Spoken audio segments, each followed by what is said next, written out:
Hey everybody, we're running the show tonight. What's up, everybody? It is episode 18 of the Justin and Caitlin show. Man, look, this is gonna be a good night. Gonna cover, quite honestly, a lot of stuff. This is likely gonna be a 40-minute show, just being real. So Probably. If you need to watch this later and pause and check on it and do whatever, that's cool. But tonight, again, it's going to be on the inner child. Just going back to last week, we introduced it's going to be a series on the parts of self: inner child, the adolescent, critical parent, loving adult. We're going to walk through each of those and how they interact with each other. Tonight, obviously, inner child. Next week, adolescent. Week after, critical parent. And we'll wrap things up with the loving adult there, week 4. But before we really get rolling, we want to send a shout out, some love, and some credit to Dr. Lawson, who was both of our professor back at school. He's one to really put this all together. He's a mad scientist who, I don't really know how he put it together, to be honest, but he did, and stuck with me and Caitlin, and it's been a part of how we do therapy. And so we want to send credit to him and give credit where, quite honestly, credit is due. So. Yeah. Thank you, Dr. Lawson. I don't know if you watched or not, but thank you. Or when you do watch. Thank you, David. I like that. We much appreciated it. We're trying to get our views up. I'm just kidding. Wow. So as a brief introduction before we start, we need to introduce our bears. Justin will get into this later as to why we both have bears in our laps right now and why they started off our show. But this is Nala. She changed. This is her other outfit. She has like 4. This is my representation of my inner child. As you can tell, she likes Batman. Yeah. And she's adorable. And Lion King was my favorite movie as a kid. So she got named Nala. And this right here is the realest OG of them all. This is my inner child, Bear Smokey. He's got his construction outfit and overalls. He's got a hat. And really his favorite thing is a lunch pail. He likes to eat, and so do I. And obviously now that I'm married, we got my wife's inner child, Sarah. So we got Smokey and Sarah. But we'll get into that later. So, Caitlin, why don't you get this thing jumping? Because I'm sure we're going to hit some resistance early on. And so let's just be honest. Let's acknowledge it. Yep. Bring us into this. What are some challenges? What do people might be resisting about? Yeah. Well, first, we both have teddy bears in our laps, and that can be difficult for people to grasp as to why 2 adults are holding bears and talking to them like children. So we understand that. But when you're actually approaching this in therapy, besides the fear that is a lot of times there around approaching childhood, around engaging our childhood and the pain that's been there. When you hear about this concept of the inner child, the one that I've heard a lot is, okay, I get there could be an inner child. I get, there is a childlike part of me. But what if I can't remember it? What if I can't remember him or her? What if I can't access him or her? I felt like a parent my whole life. I feel like I've never really had a childhood, or heck, I can't even remember it. So how am I going to access this part of me? And I think for the people that I've worked with, that's been one of the most common scenarios is either a fear of accessing it, like, do I really want to go there and figure out who this inner child is? Or can I even access it? And so for me, those were 2 big challenges. I know in my own life, my biggest fear was, do I even want to? Because I realized when Dr. Lawson was talking about this, I'm like, okay, I can understand conceptually once he explained it, I can understand I have an inner child. But by acknowledging I have one, I also have to acknowledge the fact she's been shoved in a closet and locked away for years. And what if I'm not ready to acknowledge why that happened? And so for those are the main 2 challenges that I've seen, or kind of like trepidations walking into this. So what about you, Justin? What have you kind of seen with your clients or in your own story? Yeah, man, it's a lot of the same. I think for me, one of my huge concerns was the minute I would have to engage my child, it would make me want to cry. And one of my biggest things was I didn't like crying in front of nobody. You know, I could cry on my own when I was in my room at night, everybody's asleep or whatever. But I don't like crying in front of people, you know, and that's changed a bit now. But shoot, 4 years ago, whatever it is now, I don't know. But whatever the heck this all started for me, I didn't want to cry in front of nobody. So then I was like, I don't want to sit here and engage this child with you because when you bring this up, I want to cry and I'm not crying in front of you. What I find to be a huge challenge is, especially, this one goes out to a lot of the fellas out there. A lot of times us guys aren't taught very much, especially with our dads, of how to engage emotions. The child is full of emotion. Those of you with kids, you're probably like, oh yeah, they are, big emotions, in the middle of Publix with everybody around. But there's this moment of, man, come on, like I'm 34, 35, I'm 40, I'm 50, like this kid sailed, like I'm a grown man, I'm a grown woman. I don't have that.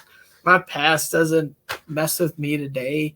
That doesn't mean nothing, and it's just, and to be honest, a huge challenge is, I think people, and I, maybe I give people more credit than I was supposed to, I don't know, but I do believe people intuitively acknowledge that there is an immense amount of pain there. Mm-hmm. And so it's going to get met with a heck of a lot of resistance. Like whether we want to get really logical going, dude, come on, I'm 35. I'm this kid part of me. Are you serious? Mm-hmm. But a lot of that's that logical thinking that's trying to shut it down because we don't want to deal with the pain. Because a kid absorbs the pain, and they're the holder of all the emotions like that. So why don't you kind of take us into the introduction? I mean, I guess was alluding to it there, but why don't you kind of start out the intro of now that I'll be honest, we did that for a lot of people just to kind of start some of the disarming. It's the goal here is for this stuff to help some of you connect dots, whether you're in therapy or not. And so we want to acknowledge the challenges and resistance that's going to be there for a lot of you. And it's cool. It's okay. I get it. Shoot. Both Caitlin and I had our own resistance. So, but why don't you kind of intro the kid, kind of tell him what's little man, little girl bring to the party. So if any of you have been around children, this is going to sound very straightforward. But children are very playful. They're very emotional. They're very spontaneous. They are very innocent. You could take a kid outside and it will see a ladybug. I think it's the coolest thing in the entire world. You show it a stick and that thing is its imaginary guide through Wonderland for the next 5 hours. It's great. You give them a stick and they're immensely amused. But that's the kid part. They're very imaginative. They have all these amazing ideas. And so as we get into talking about, okay, how does this now affect our future? What we're going to start realizing is when the inner child is actually engaged, people are more creative. Woo! This is where you see those business leaders that have these ideas and you're like, how did you think of that? Because their inner child's engaged. Yeah. So all these positive characteristics you see from the inner child can be translated as an adult. But again, think of children. You show them a stick, they are interested. You show them dirt and there's water and it makes mud and they realize they can cake together, they're going to start throwing things. And it's very interesting how it squishes between your toes. Again, little kid. So going into this, we do kind of want to start talking about now understanding the kid part, but there's been some wounds. There's been some major pain there. So what are the clues of, okay, something not so great happened? I know, Justin, you have two main ones you see a lot. And I think you also had to walk through in your own journey. Yeah. And a big thing, too, looking back on kind of what you were just saying, it's, the kid remembers everything, whether we like it or not. Those of you with kids, again, they may not remember the math homework, but you slip with a cuss word, And buddy, they're gonna be repeating that in all the wrong situations. Every And, wrong situation. they're not gonna forget that. As much as you're like, please forget that word. But look, there are clues, and this is where some of you are going to be queued up, going, "Oh man, is that what Justin, Caitlin, or maybe I'll see different therapists? Is this what they're queuing up on?" Yes, I'm going to put some cards on the table for you. When you have black and white thinking, or all or nothing thinking, like when you start looking at things in life where it's either got to be this or it's this. It's this or this. And there is no gray area. Your multiple choice tests are only A and B. There is no A, B, C, D, E. Those are big time clues, that black and white thinking. Some of this is developmental, right? Meaning when things happen, i.e. not good things like trauma, whether it's sexual trauma, physical abuse, neglect, emotional neglect, parts of us get stuck. Okay. So even though, I'm only 35, if I don't handle things that if I don't handle things that happened in my childhood, there are parts of me that are still 4.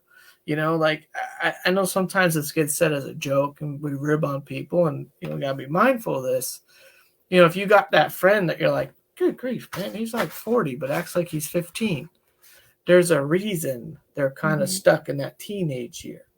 Yep. There's parts of them, hence this whole month of shows, parts of self. There's a part of him still stuck. And a big work in therapy is getting that to move up. So again, if you find yourself in your thoughts, black and white thinking, okay, the next is, this one is probably, I would vote number 1. I had a great childhood. Everything was wonderful. When you find yourself really protecting what we call the family of origin, i.e. mom, dad, or maybe you're raised by grandma or grandpa, aunt, uncle, whoever raised you. When you are very protective of that and you don't even want to see them potentially in a different light, like, people who struggle with this, sometimes I use a metaphor like, okay, pretend we're at an art show and there's your mom and dad. And you like looking at them from this front view, right? Mm-hmm. What would it be like if we just tilted our perspective off to the side and looked? Are you willing to do that and realize it's not that we're saying they're all terrible people or we're demonizing them, but we all drop the ball, even in friendships, parents with your kids, marriages, no one's perfect, okay? And no parent has done it perfectly, all right? And so those are big things. And when we have these idealized views of our parents, these are also big clues that things have happened, because it means a lot to that kid. If that's not true, then what do I have to look at about myself? If my parents weren't as wonderful as I thought, and again, we're not here to demonize parents, so again, don't be black and white with this. Hang out in the gray area tonight. If my parents weren't as cool as I thought, what does that mean for me? That's what the kid's thinking in the subconscious. Obviously not up front. Caitlin will talk about some brain stuff later. So those are some questions to ask yourself if you're not in therapy or you're just hanging out with us here on a Wednesday night. If my parents weren't as cool as I thought, then what does that mean happened, or what does that mean for me? Now, Caitlin, what do you got us? Oh, shoot, I forgot. Also, sorry. If you're someone who's like, dude, things were great. My parents are awesome. I don't know, whatever your story. But then you come in going, but I have a lot of anger. I am really angry. Okay, another major clue in the adventure. Because here's how the parts of self, again, we talked about this as an introduction last week. So go back and watch that show last week. It was short. It's like 18 minutes, so it's a shorty. Inner child, adolescent. This is how those two start hanging out. The inner child was hurt. The inner child was neglected in some way, and we'll dance with specifics here a little bit later in the show. The adolescent thinks it's his or her job to protect the kid. when we want to protect, what is our usual go-to emotion as humans? Anger. Yeah. So again, those are clues to start digging a bit into what may or may not have happened for you. So now that I've flapped my gums for more than I thought. Well, building off of what you were saying too. Spill my water. So building on what you were saying, when you have that bundle of anger there and you feel like it's overwhelming and you're exploding on everyone, there's two usual emotions that are underneath it. And these relate directly to your inner child. And it's hurt or fear. Those are much, much harder to acknowledge. Those are much harder to engage. Because in order to tell someone you really hurt me or I'm afraid right now, you are putting yourself into a vulnerable situation. Yeah. You're being open with them. You don't know how they'll respond. It is so much easier to look at someone and say, I'm so frustrated with you. I'm so pissed off, whatever. It's harder to sit there and say, what you said really hurt me. I'm sorry. I'm like trying not to laugh because I spilled so much water on me. It feels like I peed my pants and we're in the middle of this inner child show.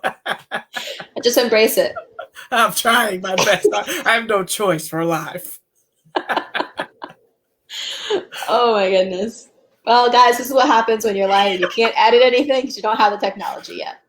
Welcome to our normal meetings. Justice does not usually spill water all over himself every meeting, but this is pretty normal. So back to inner child. The third big one that I see a lot is people that are almost afraid to play. Mm-hmm. Like the minute you bring any sort of crayons, art, movement that's not very rigid or athletic, but movement just to move, it becomes almost like there's this fear there of, well, can I do this? I don't want to do this. This seems weird. You're weird. I'm not engaging in that. Yeah. And this critical parent part comes out, which we'll get to in a couple of weeks, that starts critiquing this. And if you think about a lot of kids, they'll try to express themselves through play. That is how kids express themselves. That's how they communicate. For therapists that specialize in working with children, we do play therapy. Yep. We use toys, we use art, because that is how a child communicates. So when you're engaging your inner child, you do similar things. Now, this can also look very different, and Justin's going to get into that a little bit later about how to engage your inner child. But for everyone that is focused so much on the product, I don't care if it's you're going out landscaping and you want to do something in your yard, if you're building something, if you're painting, if you're drawing, doesn't matter. When you are so focused on the product that you can't enjoy the process, the outcome, you can't just enjoy the fun of doing it, that's a big clue. Big, big clue. Yeah. I think another one for me about woundedness would be when there are gap years. When someone comes into therapy and says, okay, I can't remember this much of my childhood. Here's the deal, in which this is what's ironic. When you ask someone how their teenage years were, you usually get a huge gamut of things that happened. Either had some great years, had a great relationship. You could also add in maybe they were bullied a lot. Or maybe they struggled with an eating disorder or friendships or family. Drugs. You'll get the variety there. You'll hear the positive and negative. And we can conceptualize that more as an adolescent. But when we're children, it's very, very hard to acknowledge that negative. And so a lot of times the child brain will kind of shut that out. Mm-hmm. But here's the thing, guys. Those things that you remember as a teen that you're like, oh, wow, that was really tough. That was really horrific. That hurt. Your brain remembered that. Which means the stuff when you were a kid hurt even worse. You're missing years. Your brain's doing it as a protective mechanism. There is a reason. So for those of you that, and this is where it is very difficult, it's like, well, I can remember this, and I can remember this, and I can remember this, and none of those things are good at all. There's a reason your brain blocked off the rest. So that's when we're engaged in this inner child during therapy, we do move slowly. It doesn't mean that we're going to try to find all 8 or 9 years in one day, but it means we approach it with grace and curiosity and love. And so just kind of a warning, but also that can be a big clue that some things happened when you were younger. It doesn't mean it has to be something specific. It could be there was a lot of neglect. But as we continue getting into this, just remember these clues. Now, Justin, I know you have one quote you got from a supervisor who you mentioned a lot. That's kind of completely changed how you viewed your inner child, and you say it a lot with clients. So I'll let you kind of get into that. And yeah, my supervisor, mentor, and helped me a lot in school for, I don't know, year and a half, 2 years, whatever it was. I can't remember at this point, but Dr. Shires, he looked me dead in the face and said, "Congratulations, you had an orphanage." Because I landed on that same, well, they did the best they could, and I never went without food, and then we always had a house, had a bed, and there was TV and this and that. And, there may not have always been name brand stuff. It might not have been Oreo. It could have been, I was up in the Northeast, so it could have been ShopRite brand or wherever. But we had that stuff. And he said, "Well, that's awesome. That's wonderful. Congratulations. That's an orphanage." And it's a harsh reality, because this is where I try and really break this down to people. Because sometimes, and look, those of you who haven't had overt physical abuse, or you weren't molested or incestually engaged by a parent or family member, obviously that's a good thing. A lot of times we think childhood trauma, oh, my dad broke my arm, my nose, broke my orbital bone, my eye. Obviously, sadly, those things happen. Okay, so we're not denying that. And too many stories on the news about this stuff occurring. Got it. Here's the subtle part where a lot of people struggle. Going back to the beginning of the show with challenges, they're like, "Well, dude, my dad never hit me, or my mom never hit me, or whatever. I only got spanked once or twice. I don't know." Here's what I call the covert things. I think like Navy SEALs, special operations, their job is to go in and out of their mission without really being seen or acknowledged. And that's what happens. Let me give you an example. So I talked about the orphanage. You're like, "Well, I got food, water, shelter, bed, TV, school." Great. When was the last time that you remember your mom and dad hugging you? When's the last time you remember them giving you like a kiss on the forehead, telling you they loved you? And not after they just hit you. When was the last time that they actually sat down and just had a real conversation with you? How about when you would come up to them and say, again, we're talking about a child here, 5 years old, let's say 8, whatever you want. "Mom, I had a really hard day at school. My teacher made me feel like an idiot in front of everybody." Come on, it's not a big deal. Go sit down. Go watch your Power Rangers. Well, were you an idiot? And we gotta realize the emotional neglect is harder than even the idea of eating. I will be willing to say, and this could be controversial, so don't run to your pulpits, but I'll be willing to say a kid would probably be in better spirits if his parents were emotionally attuned and engaged and didn't always have, like, whether it was food or a shelter, but that the family was very loving, kind, unconditional love, and all the things we'll get to in a little bit, as opposed to having all the things but zero connection. Like, how many people out there have stories where it's like, "My parents were home, dad always came home, mom came home from work," or whatever story. Okay, well, did they spend time with you? Like real time, where they're actually present and they weren't doing this? Yeah, that's cool. Make another Lego. Yeah. Oh, good. Look, kids are highly attuned. We've talked about this at the show 3 different times. Here, this T. They know when you're BSing them. They know exactly when you're paying attention and you're truly present, and when you're just, Oh, yeah. Uh-huh. Oh, that's so cool. That happened to that little buddy. No. And so many of us, that occurred in our childhood. We didn't get the attaboys.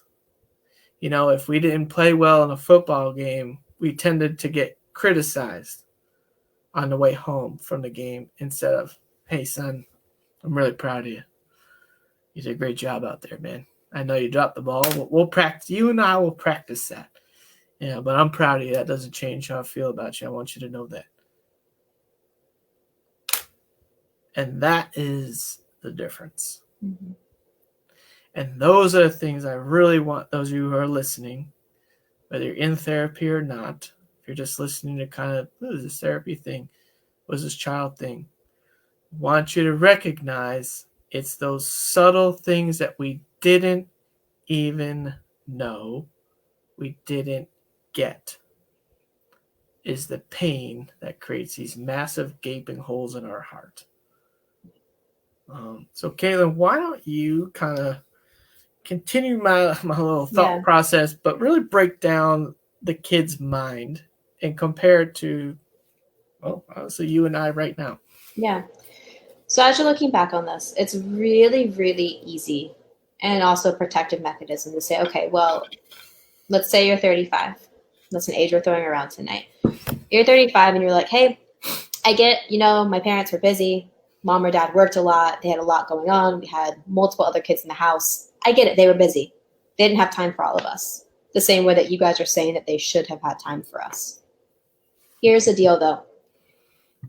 When you're engaging this inner child, when you're healing from these wounds, you cannot do it from the mindset of a 35-year-old or a 45-year-old or a 60-year-old. You cannot engage it from that mindset.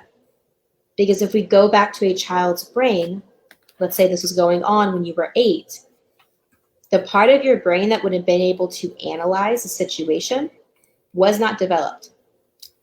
All your brain could say was, okay, mom's not paying attention to me. Something's wrong with me. Because everything in a kid's brain at that age gets filtered through survival, through them. They have to survive. The kid knows that their parent is their way of surviving.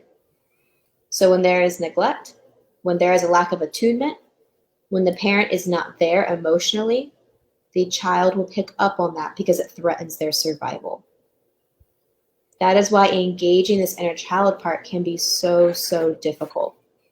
Because it's going to go against these memories, really, of your survival being threatened.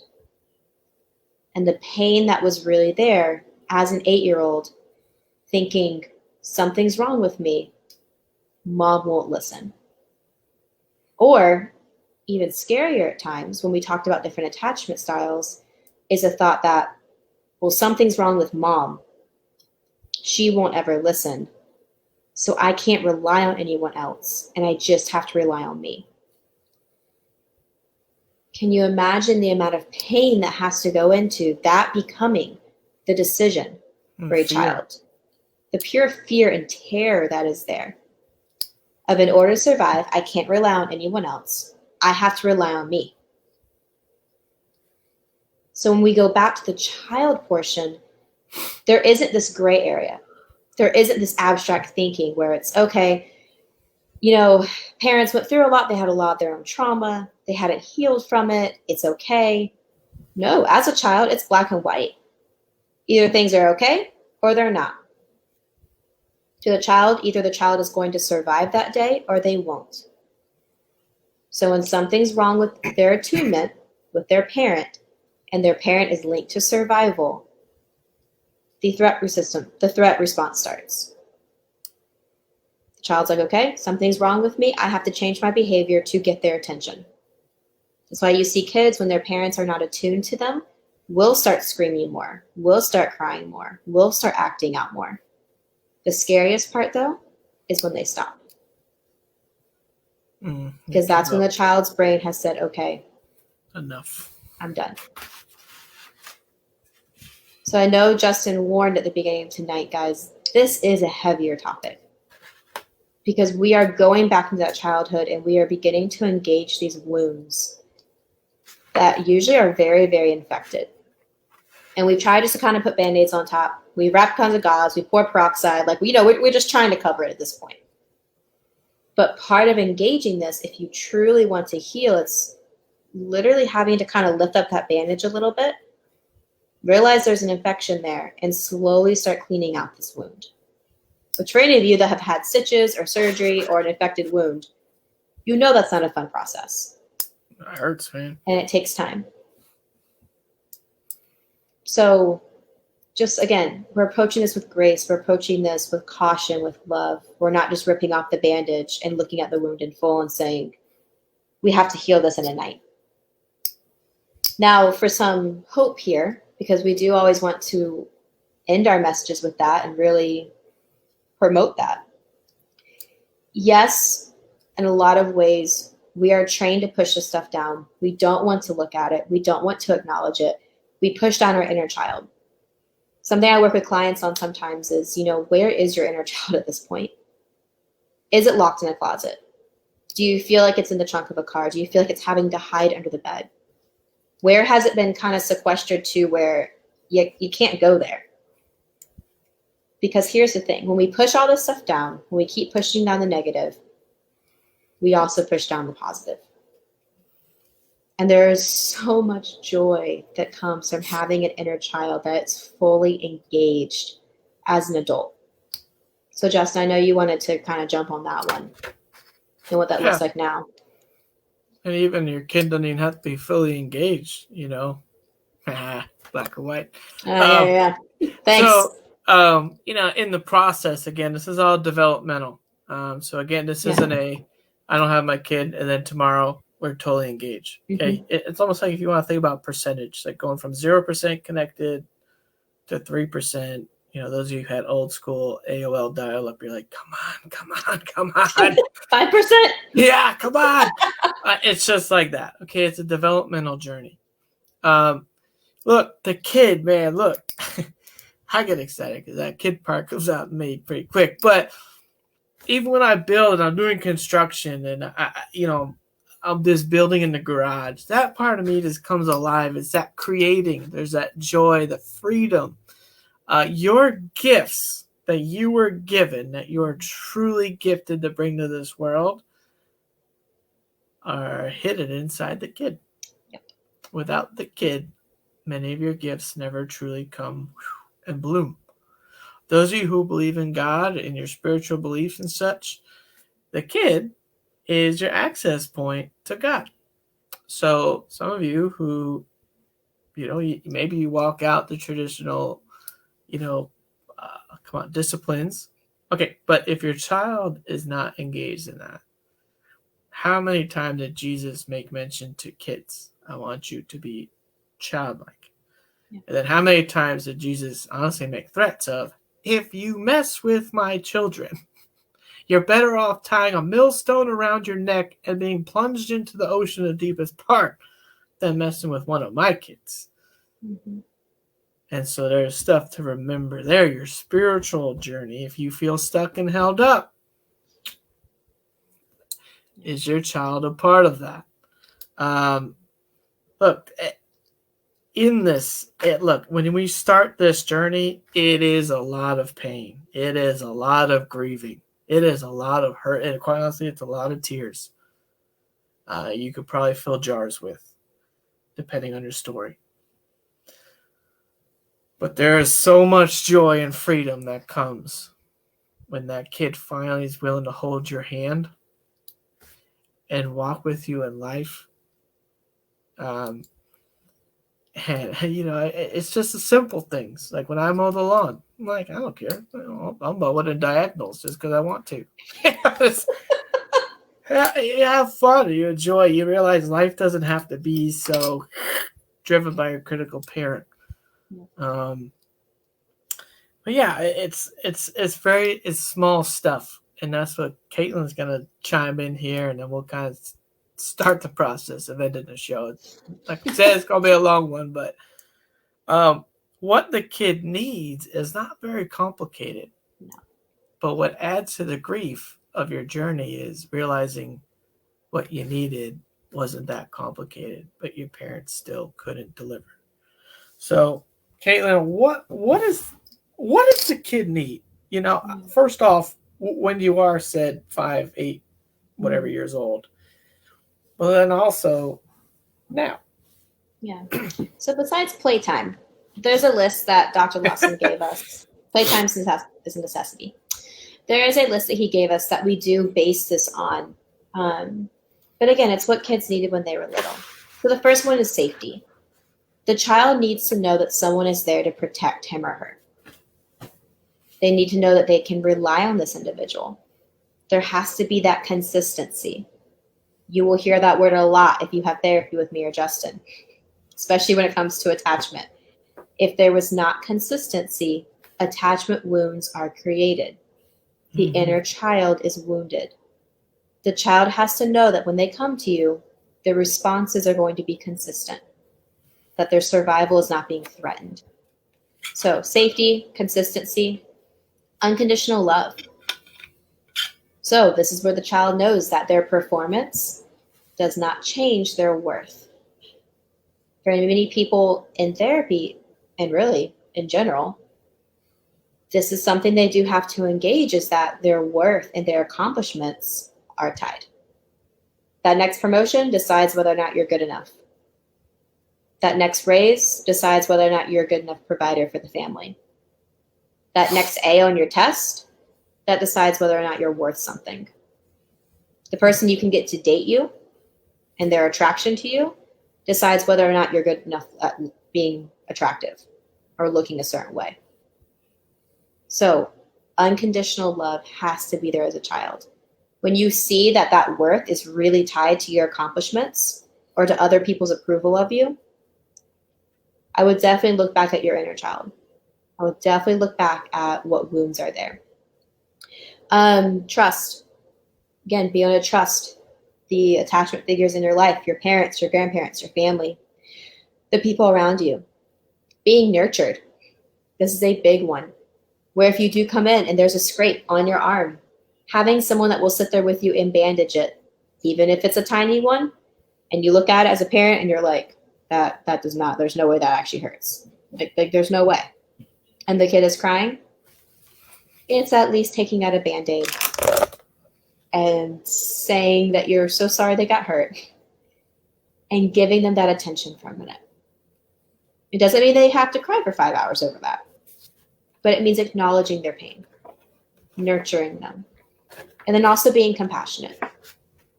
Kids need to know that they're heard. They need to know that they're being listened to, that their voice matters.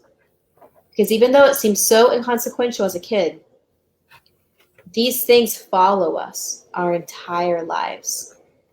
When we don't feel like we're heard as a child, we usually don't feel like our voice matters as an adult. And then we constantly seek people to validate us. We seek situations to feel validated, to feel important, to feel loved.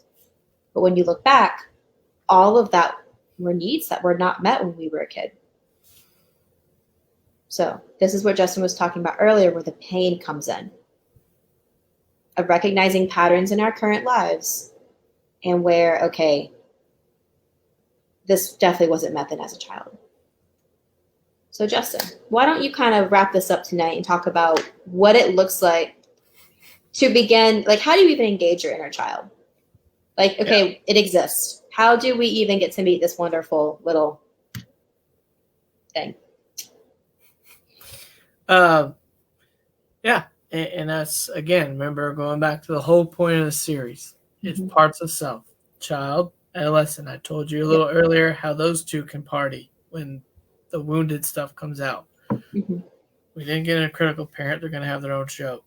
This is where that loving adult, I won't say the whole point, but a large point of the undercurrent of therapy is to develop your loving adult. In the beginning, and quite honestly, for like the first 6 to 12 months of your therapy, me, Caitlin, obviously Andrea's not here, but Andrea, we are the loving adult. We become the steady object, what we call. We become the consistent. That's why you will hear the same annoying metaphors. You will hear the same responses. It's intentional because when we are consistent and give you the same kind of responses, I won't say all the time, but the majority of times, you learn to trust. Yeah. Consistency breeds trust. Mm-hmm. And that's part of our job. And by default, experientially within the therapy room, I know a lot of it's virtual now, but experientially, you start seeing and experiencing, oh, that's how this goes. And then you start mimicking that out in the world with friends or dating or whatever, but also within yourself. Hence the point of this show, the inner child. Look, getting in touch with your child, shoot. There's a million things you can do. I literally, sometimes when people are like, I have no idea. Yeah, write them a letter. I don't care what you say. Just say, hey, bud, just dropping in to say hi. I don't care. I'm just being honest. I don't care what necessarily it said. Now, I don't want you sitting there cussing them out. But sometimes we do need to get that anger out. And we need to figure out what that anger is about in order to access. So I don't want to say, actually, that's okay if you do that. That was my bad. But the whole point is to start a line of communication. Okay. Think old school. Okay. When you used to build forts, and then like you build a fort in one room, and then your brother would build one in another room, and then you had a cup, and then you attached a string, and then another cup, and you'd talk. We really couldn't understand each other, but we pretended we could. We want to create the cup, the string, and the cup with you and your child. When's the last time you went out to a playground and just went on the swings? When's the last time you went down a slide? When's the last time you just went out into your yard with bare feet and just stuck your hand in the dirt? Maybe it's too hot because you live in Florida and it's 412 degrees with 800% humidity in the midday. Those are legit weather figures, by the way. Yes. Yesterday. You can take your crayon and just doodle on a page. Again, It doesn't have to be anything. It just starts with opening a line of communication, and we deepen it from there. Caitlin's got a cool thing she does, and I stole from her. That, and I know you learned it at a seminar thing, but where if you're a right hand dominant, you start writing to your little buddy and say, hey man, blah blah blah, and then you take your non-dominant hand, your left hand, and respond. That's usually a way to access a different part of the brain, the other hemisphere, which is where your kid resides, the creative portion. And so those are ways to engage your kid. Look, what day is this? Wednesday. Find something to do this weekend. Friday, Saturday, Sunday, I don't care. Go for a walk in nature. Go pick up a handful of dirt. Rub it together. Just go out and be. Go have fun is my point.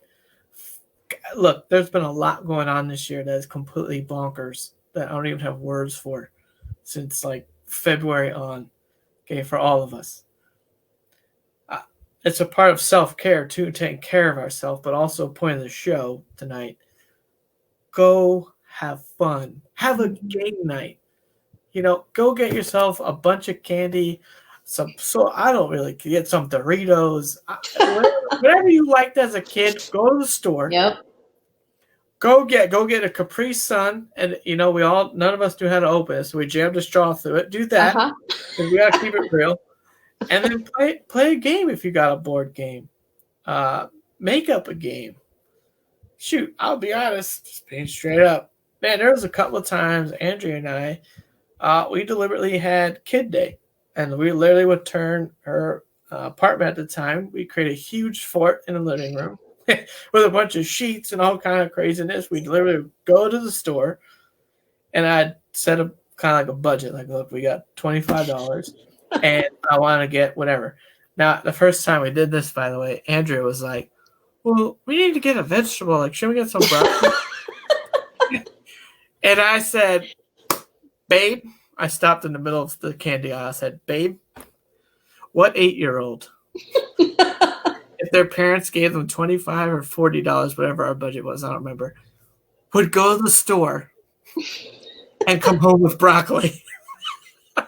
He's like, good point. Let's get another thing of cinnamon buns. And so, but it's stuff like that. You don't have, if you got an old bin, I have them in my closet back here, of some of your old Hot Wheels cars, Transformers, any old toys. Bust them out. Lincoln Logs, Legos. Oh, yeah. Oh, I got a huge bin of Legos. See, that's coming out. See, I got you. I'm right here with you. But have fun. Yep. So hopefully that, stirred up some stuff here. Hopefully that got your brain thinking a bit. Reach out to that little bird inside, and if you find yourself struggling going, that's not real, ask yourself, what if it is? If you don't believe it, fine. But what's the harm in just going, well, what if it is? And let your mind wander. And go see when you have fun what happens. See how quick that critical parent activates and says, what are you doing? You're wasting time. There's stuff to do at home. You're so stupid. Why would you go down this slide? Blah, blah, blah, blah. Does that voice come out? Or does just a genuine smile that hasn't crossed your face in 10 years come out? And that's my challenge to all you out there. This weekend, go do something fun. Send us your pictures on our Facebook of your dirty hands just digging around. You and your family, or just you at a playground. Falling off the monkey bars. How many of us did that and knock teeth out? Was that just me? But either way. So that does it for episode. Please don't go and knock your teeth out this weekend. Please don't. That's not the translation we're trying to send. No. But that's what I did. But that's how we're going to end episode 18 of the Justin and Caitlin show. Signing out. Please donate to my Patreon so that I can get more snacks.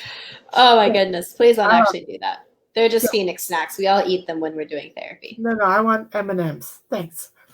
We have a lot of M&Ms thanks to your shopping trip.